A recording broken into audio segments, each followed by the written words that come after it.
I stole this demonstration of the Slinky from this woman, Donella Meadows, who was a systems theorist. She was at MIT. She also taught at Dartmouth for a long time, and she died, unfortunately, quite a few years ago, way too young. But she was one of the premier sort of proponents of a systems view of the world. And this is what she says a system is.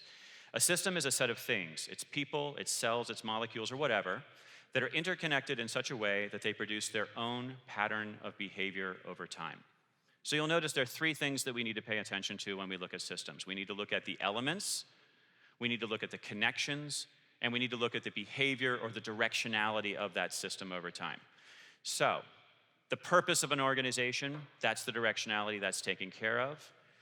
The elements of an organization is fortunately and perhaps unfortunately a bunch of crazy-looking, unique individuals. We're all unique, we're all different, and we have to craft organizations that kind of account for that or bring that out.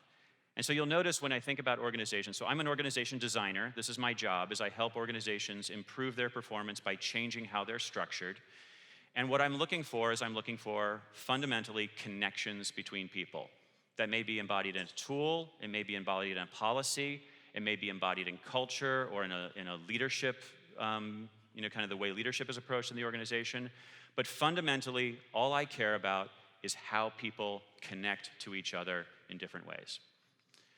So, I understand you don't have Zappos in Brazil, but Zappos is a $2 billion in revenue company. It was acquired by Amazon a few years ago. It's where I bought these shoes. And the CEO of Tony Hsieh, he sums it up very nicely, I think. And he says that he views his role as the architect of the greenhouse. In other words, he designs the system inside of which all the other interactions take place. He's both a part of that system, but he's also an architect of that system.